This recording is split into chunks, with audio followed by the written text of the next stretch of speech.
Photometric lights offer several advantages when rendering interior nighttime scenes.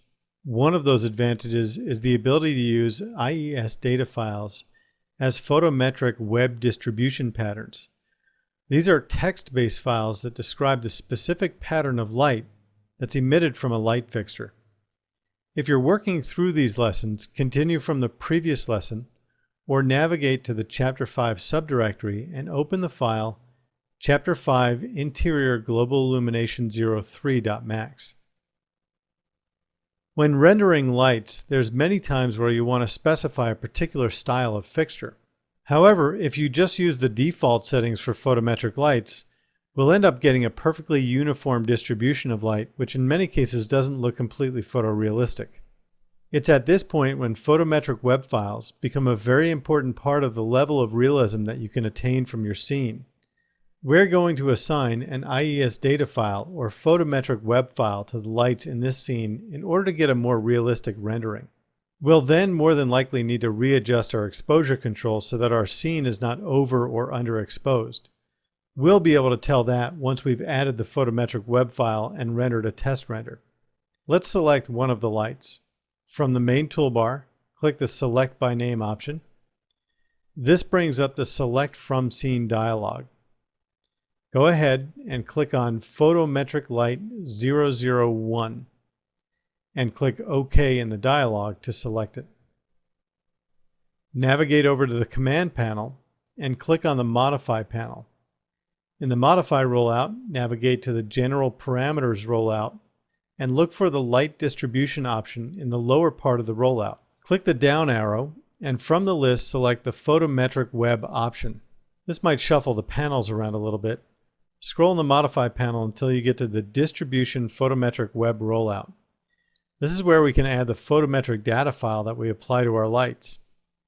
Click the Choose Photometric File button.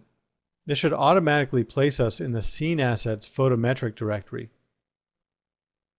You'll see in that directory an IES data file called downlight01.ies.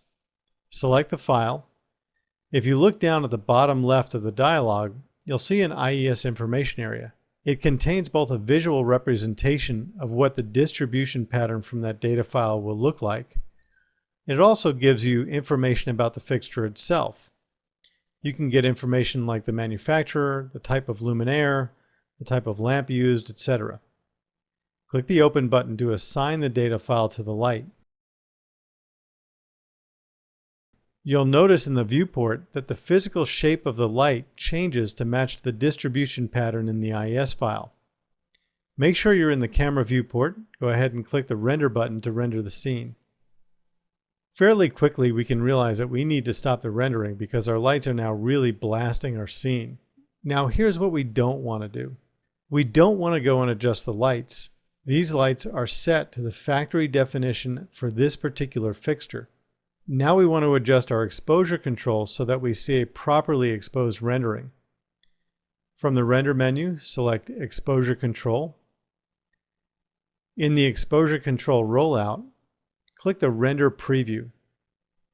This will render a small thumbnail that will allow us to see the effect of adjusting our exposure value. In the Mental Ray Photographic Exposure Control rollout, click in the exposure value and enter 7, then press Enter. This sets our exposure value so not as much light is getting to the camera when we re-render it. Re-render the scene and you should see that our rendering is now properly exposed. However, we're still only rendering with direct illumination. So we've assigned a photometric web file to our light and we've adjusted our exposure so that we get a properly exposed rendering. Press Ctrl S to save your file.